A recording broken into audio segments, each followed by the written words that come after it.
Right. నిన్న రేవంత్ రెడ్డి గారు ఉస్మానియా యూనివర్సిటీకి వచ్చిపోవడం జరిగింది. దానికి సంబంధించి ఆయన వచ్చినందుకు యూనివర్సిటీ మొత్తం కూడా మైలపడ్డదని చెప్పి పసుపు నీళ్ళతోటి ఒక వినూత్నంగా పసుపు నీళ్ళతో శుద్ధి చేసిరు యూనివర్సిటీని. ఆయన మనతో పాటు ఉన్నారు కాశీ అని చెప్పి. బ్రదర్ నమస్తే. నమస్తే అన్న. ఏంది అసలు ముఖ్యమంత్రి వచ్చిండు డైరెక్ట్గా 20 ఏళ్ల తర్వాత అని చెప్పి వాళ్ళు చెప్పుకుంటుంటే నువ్వేమో ఆయన వచ్చిపోయినందుకు మైలపడ్డదని చెప్పి పసుపు నీళ్ళతో అడుగుతున్నావు. ఎట్లా అసలు అంటే ఏ కారణంతో ఇలాంటి పని చేయాల్సి వచ్చింది అన్న? మన తెలంగాణ రాష్ట్రం అనేటువంటిది చాలా పవిత్రమైనది. ఎందుకంటే తెలంగాణ రాష్ట్రంలో ఉస్మాన్ యూనివర్సిటీ నుంచి చాలా పవిత్రమైనది. ఎందుకంటే 20 సంవత్సరాల నుంచి ఇప్పటిదాకా 20,000 మంది విద్యార్థులు మేము కాపాడుకుంటూ వస్తున్నాం. ఇవాళ సీఎం రేవంత్ రెడ్డి గారు మా ఉస్మాన్ యూనివర్సిటీకి వచ్చి ఎందుకు మహిళ పడిందంటే, నరసింహ సినిమాలో ఒక డైలాగ్ ఉంటుంది, నా దారి రహదారి. ఈయన దారి ముళ్ళ కంచల దారి. అడుగడుగున అన్యాయాన్ని అన్యాయాన్ని ఇచ్చేసే దారి. ఈయన దారి పోలీసులతోటి బందోబస్తుగా 15,000 నుంచి 20,000 మంది పోలీసులను, ఇదే జనార్దన్ కావచ్చు, లేకపోతే ఇంద్రనాయకును కావచ్చు, ఆస్మాన్ కావచ్చు, నాకు కావచ్చు, అనేక రకాల పోలీసులతో ఇబ్బంది పెట్టే దారి అయినది. అంటే ఒక రకంగా చెప్పాలంటే, అతి దారుణంగా చెప్పాలంటే, రజాకారుల కంటే దౌర్భాగ్యమైన పరిస్థితి ఈయన ఈ దారి. అందుకోసం మేము ఏమంటున్నామంటే, మా ఉస్మాన్ యూనివర్సిటీకి నువ్వు వచ్చినావు, ఎందుకంటే నువ్వు ఏ పర్పస్లో వచ్చినావు, అక్కడ విద్యార్థులు లేరు, విద్యార్థి నాయకులు లేరు, ఎవరు కూడా లేరు. కేవలం టీచింగు, నాన్ టీచింగు, వాళ్ళతోటి పాటు ఒక అడ్డ మీద కూలీలను తీసుకొచ్చి నువ్వు సభ నిర్వహించినవే. మరి ఎక్కడన్నా ఒకసారి విద్యార్థులు కనిపించిందా? మరి అడ్డ మీద కూలీలతోటి, బయట ఉన్న అడ్డ మీద కూలీలతో 100-200 మందితో తీసుకొచ్చి సభ మొత్తం చేసి అక్కడ ఉన్న కార్యకర్తలతోటి మాత్రమే సభను సక్సెస్ చేసిన. సభలో ఇప్పుడు నిరుద్యోగులు ఉస్మానియా విద్యార్థులు లేరు. 200 మంది నిరుద్యోగులని అక్రమ అరెస్టు చేపించి వాళ్ళపైన 4-5 కేసులు పెట్టించి ఏ ఒక్క గొంతును కూడా బయట రాకుండా ఇవాళ దౌర్భాగ్యమైన చరిత్రహీనంగా మిగిలిపోయే విధంగా నీ పరిపాలన చూస్తుంటే ఇవాళ నాది కాదు, 30 లక్షల మంది నిరుద్యోగుల యొక్క ఆత్మ గౌరవాన్ని దెబ్బతీస్తున్నదే కాక 2 సంవత్సరాలు అవుతున్నా కానీ ఒక్కసారి కూడా ఈ సీఎం గారు జై తెలంగాణ అనే పాపన పోలేదు. అందుకోసమే మా యూనివర్సిటీ మైల పడింది కాబట్టి, మా ఆత్మగౌరవం దెబ్బతీసింది కాబట్టి, మా నిరుద్యోగులు కావచ్చు, ప్రజలు కావచ్చు, మేము ఎంతో సీతలాగా, లేకపోతే మంచి దేవునికి ఏ విధంగా కొలుస్తామో ఆ దేవుణ్ణి కొలిచేలా మా యూనివర్సిటీని మైల చేసింది కాబట్టి, మైల చేసిన తర్వాత మరి రేపటి నాడు ఏదైనా విద్యార్థి అనుకోకుండా చనిపోయింది అనుకో, దానికి కారణం ఎవరు? రేవంత్ రెడ్డి కారణమేనా? అందుకోసం మేము మేకనో, గొర్రెలనో, లేకపోతే కోడినో మేము బలి ఇవ్వలేము. అదే ప్లేస్లో దీన్ని పసుపు నీళ్ళతో మేము బలి ఇచ్చినాం. ఇది మేము ఇచ్చేసి ఇంకా ఎలాంటి కూడా ఎవరికి ప్రాణ నష్టం జరగకూడదు, అంతా ఇక్కడ అన్నటువంటి ఈ విద్యా వ్యవస్థ కాపాడుకోలే చిన్న కారణంతో ఈ రేవంత్ రెడ్డి గారు పెట్టిన అడుగు విధ్వంసాలు సృష్టిస్తాయి కాబట్టి, అక్కడ మరణ హోమాలు జరుగుతాయి కాబట్టి దాన్ని అరికట్టడానికి మాత్రమే మేము తెలంగాణ రాష్ట్రం తరపు నుంచి జనార్దన్ ఆధ్వర్యంలో కావచ్చు, ఈంద్ర అన్న ఆధ్వర్యంలో కావచ్చు, లేదంటే ఆస్మా అంతా నలుగురు ఇచ్చేసి ఎప్పటికప్పుడు నిరుద్యోగుల 30 లక్షల విద్యార్థుల తరపు నుంచి కుమార్ అన్న ఏమో ఎప్పుడు డిఎస్సి కోసం కొట్లాడతాడు. ఆయన ఎప్పటి నుంచి 2 సంవత్సరాల నుంచి. అందుకోసమే 30 లక్షల నిరుద్యోగుల గొంతుకై ఈ నలుగురిని ఈ పోలీసు వ్యవస్థ మా పైన అనేక రకాల అక్రమంగా కేసులు పెట్టించింది కాకుండా, నా ఒక్కరిపైన కాదన్న, ఈ చెప్పిన పేర్లు అందరిపైన ఎఫ్ఐఆర్ చేసింది కాకుండా భయాందోళనకు గురి చేస్తున్నాడు. ఏ విధంగా భయాందోళన కంటే, చీకటి గదిలో బంధించి పోలీస్ తోటి, కానిస్టేబుల్తో బంధించి వాళ్ళతో అనేక రకాల మాటలు పడిపించే విధంగా మమ్మల్ని కేసులు పెట్టిందే కాకుండా, మీ అంతు చూస్తాం, మీరు తెలంగాణలో తిరగరు, అవసరం కూడా మేము తలుచుకుని మా ప్రభుత్వంలో రేపటి మీ సవాలు కూడా వస్తాయనే విధంగా ఒక 2 ప్రోగ్రామ్స్, అంటే 2 సార్లు ఒకటే ప్రోగ్రామ్, ఆమరణ నిరాహార దీక్ష చేస్తా, ఈ కేసులకు కావచ్చు, ఈ అక్రమంగా మమ్మల్ని ఇట్లా ఇబ్బందులు పెడుతురు అని చెప్పి 2 సార్లు ప్లాన్ చేసినావు. ఎందుకు విఫలమైంది అది? అన్న విఫలం కాలేదన్న. ఆ సక్సెస్ అవుతున్న తరుణంలో అక్కడ ఏసీపీ, సిఐ, లేకపోతే డీజీపీ, కానిస్టేబుల్ ఒక 50-60 మందిని బలవంతంగా మీడియా సమావేశంలో కూర్చుందామనే తరుణంలోనే నాతో పాటు 20 మంది 30 మంది విద్యార్థులను ఇట్లా కుక్కలు ఈడ్చుకెళ్తారు చూడన్న, అంత దారుణంగా ఈడ్చుకెళ్ళిండు. అంటే ఈడ్చుకెళ్ళింది కాకుండా వాళ్ళకి 4 రోజులు పొలిటీషన్లో పెట్టి బెదిరిస్తున్నారు, వాళ్ళ కుటుంబ సభ్యులను పోలీసు బెదిరిస్తున్నారు. అంటే ఏం చేసినా మేము న్యాయం కోసం చేస్తే మమ్మల్ని భయాందోళనకు గురి చేసి, మమ్మల్ని మేము బతకాలన్నా చావాలని కూడా తెలియకుండా, మరి రాష్ట్ర ముఖ్యమంత్రి వర్యులు అయినటువంటి రేవంత్ రెడ్డి గారు ఒక సింహంలో రావాల్సిన, ఒక హీరో డాష్ అండ్ డయాస్ హీరోగా రావాల్సిన, ఒక దేవుడుగా రావాల్సిన సీఎం రేవంత్ రెడ్డి గారు ఇవాళ తెలంగాణ రాష్ట్రానికి రాజుగా రావాల్సిన ముఖ్యమంత్రి ఇవాళ పిల్లిగా బిక్కుమనుకుంటా ఎవరు దాడులు చేస్తారో, ఎక్కడి నుంచో వ్యతిరేకత పెరిగిపోయింది కాబట్టి నిరుద్యోగుల్ని మేము అణచివేస్తున్నాం, కేసులు పెడుతున్నాం, భయపడుకుంటా 20,000 మంది పోలీసులతోటి 5 కిలోమీటర్ల దాకా కంచెలతో నిర్వహించి కేవలం పోలీసు వ్యవస్థ పెట్టుకొని మాత్రమే ఇవాళ ప్రభుత్వం ముందుకు తీసుకెళ్తున్నాడు.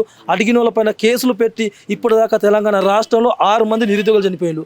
ఎందుకు ఎవరన్నా దానికి బాధితులు? రేవంత్ రెడ్డి కదా. మరి అడిగినందుకు ప్రశ్నించినందుకు మా పైన కేసులు పెడతారా? మా యూనివర్సిటీకి రావడానికి మీకు ఎలాంటి అర్హత లేదు.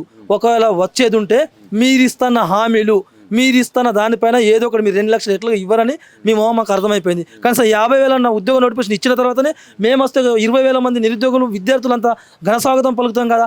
వాళ్ళందరినీ ఇచ్చేపి మీరు ఇచ్చిన హామీలు ప్రతి ఒక్కరు కూడా అబద్ధపు హామీలు. తెలంగాణ రాష్ట్రంలో ప్రజలు కావచ్చు ఎవరు కూడా నిరుద్యోగులు ఈ రాష్ట్ర ముఖ్యమంత్రిని కాంగ్రెస్ ప్రభుత్వాన్ని నమ్మే ప్రసక్తి లేదు. 7వ గ్యారంటీగా ప్రజాస్వామ్యాన్ని ఇస్తా అని చెప్పిండు రేవంత్ రెడ్డి గారు. మరి ఎందుకు మీ పట్ల ఇట్లా అంటే మిమ్మల్ని మేము ప్రశ్నిస్తున్నాం, మా మీద ఎఫ్ఐఆర్ కూడా చేస్తున్నారు అంటే మీరేమన్నా రాజకీయ పార్టీలకు తొత్తులుగా పనిచేసి ప్రభుత్వం మీద బురద చల్లే ప్రయత్నం ఏమన్నా చేస్తారా అన్న? ఏమన్నా అంటే మేము బీఆర్ఎస్కు ఇది చేస్తాం. బీఆర్ఎస్కు నిరుద్యోగులకు జేఏసీకి సంబంధం ఉందా? మరి ఇదే జనార్దన్ 2-3 సంవత్సరాల నుంచి కొట్లాడుతున్నాడు కదా. మరి ఆయన ఎప్పుడు వచ్చినా ప్రజల తరపు నుంచి వస్తాడు. మరి ఇదే కుమార్ కొట్లాడుతున్నాడు కదా. మరి ఇదే ఇంద్రనాయక్ కొట్లాడుతున్నాడు కదా. మరి బీఆర్ఎస్కి వీళ్ళకి సంబంధం లేదు. ఒకవేళ బీఆర్ఎస్ సంబంధం ఉంటే వాళ్ళకి ఎమ్మెల్యే టికెట్ వచ్చు కదా. ఎప్పుడు ఏదో ఒక జడ్పీటీసీ ఎంపీటీసీ వచ్చు కదా. మరి ఎప్పుడు రంగు పూర్వలు కదా.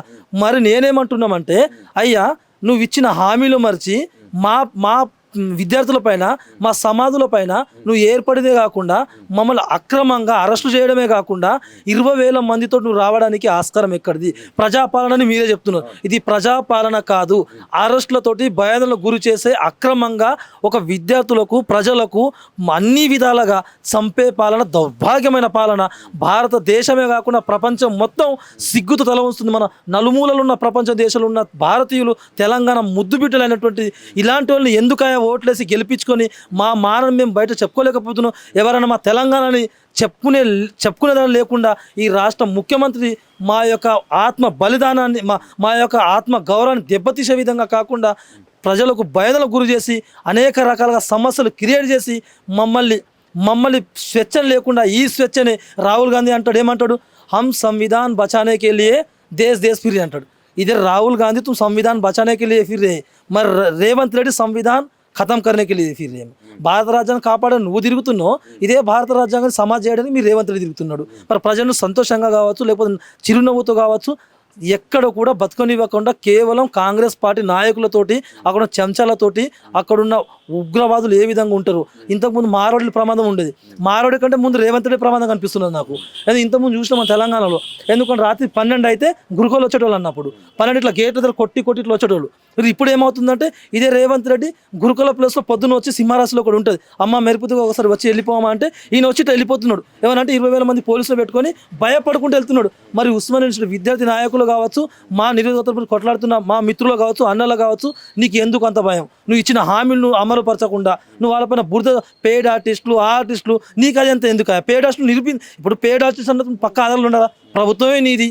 నువ్వు రాజువా పిల్లివా? నువ్వు రాజువే కదా. మరి నీ దగ్గర ఆధారం లేకుండా ఏ విధంగా మాట్లాడుతున్నావు?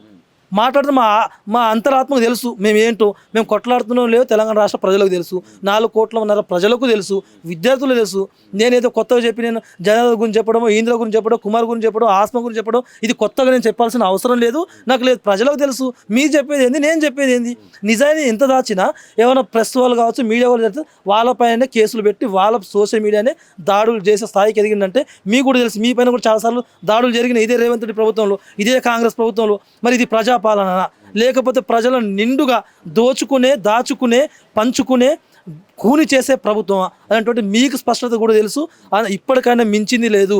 మీరు ఎప్పుడైతే ఉస్మానియా యూనివర్సిటీకి వచ్చి తెలంగాణ రాష్ట్ర ప్రజలని 30 లక్షల మంది నిరుద్యోగులు ఉస్మానియా యూనివర్సిటీకి వస్తే ఏదైనా తీపి కబురు చెప్తారేమో, ఇప్పుడు మేము వినాలేమో అంటే 30 లక్షల మంది టీవీకు, యూట్యూబ్ ఛానళ్ళకు అతుక్కుపోయిన సందర్భంలో ఆయన నోటు నుంచి ఒక మాట కూడా రాకుండా ఈ రాష్ట్ర ప్రభుత్వంలో ప్రభుత్వాన్ని మొత్తం కూని చేసి ఎప్పుడైతే 20,000 మంది పోలీసులను బందోబస్తుగా చేసి 5 కిలోమీటర్ల దాకా కంచెలు నిర్వహించి ప్రజాపాలన చెప్తున్నాడు కదన్న.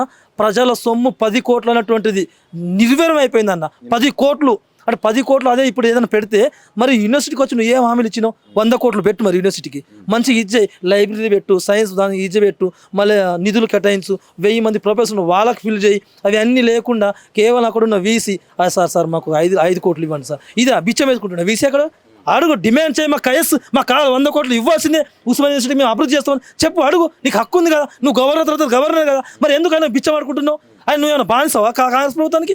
బానిసవు కాదు కదా, నువ్వు వీసీవి, మీ కింద మేమంతా విద్యార్థులము, నువ్వు పరిపాలిస్తున్నావు మమ్మల్ని, ఏ విధంగా మాట్లాడాలి? అవి అన్నీ మర్చిపోయి కేవలం కాంగ్రెస్ ప్రభుత్వం టప్పు కొట్టితే ఏదైనా మేము చూడడానికి మిమ్మల్ని గాజు చేసుకొని అనుకుంటున్నామన్నా? ఇది ఏంది? ఇది ప్రజా ప్రభుత్వం, దౌర్భాగ్య ప్రభుత్వం. వచ్చిన తర్వాతనే దళితుని వీసీని చేసిన అంటే గతంలో ఏ వీసీలు కూడా దళితులు లేకుండే అని చెప్పి చెప్తా ఉన్నాడు. దళితులు అంటే దళితులు వీసులు కాదు, అది కాంగ్రెస్ కార్యకర్తలు వీసులు వాళ్ళు. ఎందుకంటే ఏసీపీ కావచ్చు, వీసీ కావచ్చు, ప్రిన్సిపాల్ కావచ్చు, వీళ్ళు కట్టర్ కాంగ్రెస్ కార్యకర్తలు వీళ్ళు. అందుకోసమే ఈ పనిలోనే ప్రకటించుకున్నారు. అంటే యూనివర్సిటీ మొత్తం వీళ్ళ అధీనంలోకి రావాలి, నేను చెప్పింది నడవాలి, యూనివర్సిటీని ఏ విధంగానే సరే పరిపాలించాలి, యూనివర్సిటీలో ఏ ఒక గొంతు బయటికి పోవద్దు. అందుకోసమే రాష్ట్ర ప్రభుత్వంలో ముందుగా ప్రశ్నించే గొంతు ఏదైనా ఉందంటే ఉస్మానియా యూనివర్సిటీ ఉంది. కాబట్టి అక్కడ నేను అధీనంలో తీసుకుంటేనే నేను ఇవాళ పరిపాలించగలుగుతా. లేదంటే ఉస్మానియా యూనివర్సిటీలో రేపటి నాడు విద్యార్థులంతా రోడ్డు మీదకి వస్తే మీ ప్రభుత్వం గద్దె దించే విధంగా, రాక్షస పాలన తరిమి కొట్టే విధంగా, మీ రోడ్డు మీద ఎక్కడ తిరగలేని విధంగా మేము చేస్తున్నాం. కాబట్టి ఇదంతా వీళ్ళతోటి ఇచ్చేసి పరిపాలన చేద్దామని ఒక ఆలోచన, దుర్భరమైన ఆలోచనతోటి ఇవాళ రేవంత్ రెడ్డి గారు చేస్తున్నాడు అన్న చాలా బాధ అనిపిస్తుంది మనకు. ఏం చెప్పాలనుకుంటున్నాం ఒక మాటలో నిన్న జరిగినటువంటి ఎపిసోడ్ మొత్తం? నిన్న జరిగిన దాంట్లో మేము ఎంత ఆశతో ఉన్నామంటే, కేవలం ఉస్మానియా యూనివర్సిటీకి వచ్చి నిధులు ఏమైనా కేటాయిస్తారేమో, ఏదైనా ఉద్యోగ నోటిఫికేషన్ ఏమైనా ప్రకటిస్తాడేమో, మరి ఎవరెవరిపైన విద్యార్థులపై కేసు పెట్టి, మరి ప్రజాపాలన కదా, ఈ ప్రజల పాలనలో ఎవరికైనా నిరసన తెలిపే హక్కు ఉంటుంది. ఇక్కడున్న 20,000 మంది పోలీసులను వచ్చిన నెక్స్ట్ నాడు కూడా ఎవరు కనబడద్దు, మేము ఖచ్చితంగా నోటిఫికేషన్ ఈ ఉస్మానియా యూనివర్సిటీ వేదికనే ప్రకటిస్తున్నా, వాళ్ళపైన ఎవరిపైన అయితే కేసులు పెట్టిండ్రో తక్షణమే పోలీసు వ్యవస్థ వెనక్కి తీసుకోవాలి. మీ వెనక రాష్ట్ర సీఎం నేనున్నా, మా తరపు నుంచి మాట్లాడకుండా, ప్రజల తరపు నుంచి మాట్లాడకుండా కేవలం అడ్డ మీద కూలీల కోసం మాట్లాడతాడన్న. ఆయన హామీలు ఇవ్వకుండా కాకుండానే మళ్ళీ అక్రమ కేసులు పెడతాడా? 48 గంటలన్నా జనార్దన్కి ఎక్కడో పంపించి, ఇంద్రనాయక్ ఎక్కడో పంపించి, కుమార్ ఎక్కడో పంపించి, ఆస్మకి ఎక్కడో పంపించి, నాకు ఎక్కడో పంపించు. మేము టెర్రరిస్టులం అన్న? మేము మనుషులేమే కదా, మేము విద్యార్థి నాయకులం కదా, మేము చదువుకుంటున్నాం కదా. ఇవాళ రాష్ట్ర ప్రభుత్వం మేము కొట్లాడుతుంటే ఇచ్చేస్తుంటే మరి ఈయనకు వీసీ ఇంత ఇంటెలిజెన్స్ ఉంది కదా, పోలీస్ వ్యవస్థ ఉంది కదా, మరి ఎక్కడ వైఫల్యం జరుగుతుంది? మరి మీరు ఇచ్చేయాలి కదా. అందుకోసం మేము అడుగుతున్నాం, ఈ రాష్ట్ర ప్రభుత్వంలో నిజంగా ప్రజాపాలన ఉందా? కాంగ్రెస్ ప్రభుత్వం ఉందా? ఒకసారి బీఆర్లేమో 60,000 అంటాడు, ఇంకా ఢిల్లీలేమో 1,00,000 అంటాడు. కేవలం తిప్పి కొడితే ఉస్మానియా యూనివర్సిటీలో తిప్పి కొడితే తెలంగాణలో 5,000 ఉద్యోగాలు ఎక్కడ ఇచ్చింది లేదు. నిజంగా నువ్వు ఇవాళ 60,000 ఉద్యోగాలు ఇచ్చి ఉంటే నువ్వు రాజుగా రావాల్సిన, నువ్వు భయపడకుండా రావాల్సిన కర్మ నీకు పట్టేది కాదు. ప్రపంచంలో అతి దారుణంగా దుర్మార్గుడు నేను అనొద్దు, ఈ మన తెలంగాణ సీఎం కాబట్టి మేము గౌరవిస్తాం. చాలా అసలు పిచ్చల కంటే దారుణంగా, రజాకార కంటే దారుణంగా మీ పరిపాలన ఉంది. ఒకసారి ఆత్మ పరిశీలన చేసుకొని ఏం చేస్తే బాగుంటుందో మమ్మల్ని అందరు విద్యార్థులు, నిరుద్యోగులు కూర్చోబెట్టి టైం ఇచ్చిన తర్వాత మా సమస్యలు ఏంది, మరి రాష్ట్రంలో ఉన్న సమస్యలు ఏంది, విద్యార్థుల సమస్యలు ఏంది, నోటిఫికేషన్ సమస్య ఏంది మాత్రం మాట్లాడిన తర్వాత మేము ఆయనకు అగెనిస్ట్గా మాట్లాడుతున్నాం. మేము భారత రాజ్యాంగం ప్రకారం, న్యాయం ప్రకారం మాట్లాడుతున్నాం. మా మిత్రులు కావచ్చు, మా అన్నతమ్ములు కావచ్చు, ఎక్కడ కూడా ఆయన ఎక్కడ విమర్శించలేదన్న, ఇచ్చిన హామీలపైనే మాట్లాడుతున్నారు. మరి ఈ ఉస్మానియా యూనివర్సిటీ నుంచి, ఉస్మానియా యూనివర్సిటీకి వచ్చిన సీఎం గారు ఎందుకు భయపడాల్సిన అవసరం ఉంది? ఎందుకు నిరుద్యోగుల పేరు వింటే ఆయన గుండెలో వణుకు పుడతా ఉంది? ఒకసారి ఆత్మపరిశీలన చేసుకోమని చెప్పు. నువ్వు కట్టర్ కాంగ్రెస్ కార్యకర్త నాయకుడిని అయితే రేవంత్ రెడ్డి, కాంగ్రెస్ కార్యకర్త నాయకుడు నువ్వు కాదు. నువ్వు ఏబీయూపీ భావజాలు ఏ విధంగా ఉంటాయో ఆ విధంగా నీకు మొత్తం ఈ తెలంగాణ రాష్ట్రాన్ని సర్వనాశనం చేద్దామని కంకణం కట్టుకున్నావు నువ్వు. అందుకోసం ఇవాళ ఒక్కసారైనా 2-3 సంవత్సరాలు గెలిచి ప్రభుత్వం వచ్చింది, ప్రజాపాలనను జై తెలంగాణ అనలేని ముఖ్యమంత్రి ఎక్కడ చూసినామన్నా? జై తెలంగాణ అది మన ఆత్మగౌరవం కదన్న, మన తెలంగాణ యొక్క దమ్ము, ధైర్యం, ఆస్తిత్వం కదన్న. జై తెలంగాణ అనలేని మీరు ఇవాళ ఏ విధంగా ప్రజాపాలన మీరు నడిపిస్తూ ఉన్నారు? ప్రజాపాలన నిదర్శనం జై తెలంగాణ కదా. మరి జై తెలంగాణ యొక్క ఆశను లేకుండా, విద్యార్థి యొక్క ఆశను ప్రతి ఒక్కరు మంట కలిపిందే కాకుండా మరి ప్రశ్నించడం వల్ల అక్రమ కేసులు పెడతారా? ఇదేనా మీ ప్రజాపాలన? ఇది ప్రజాపాలన కాదు, విధ్వంస పాలన.